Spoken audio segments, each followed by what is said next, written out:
Welcome to my YouTube channel. In this video, we will learn how to download Douyin videos without watermark. First of all, open your app and play the video that you want to download. Suppose I want to download the first video. Now copy the link of this video.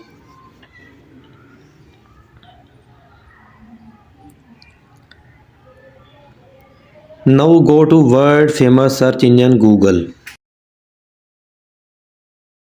and search Red Note video downloader without watermark. Again, Red Note video downloader without watermark.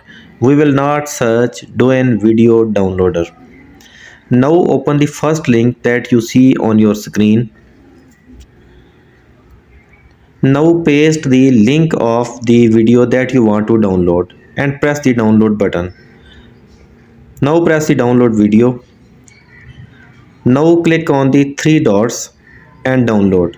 As you can see, your video is being downloaded in your mobile or phone gallery.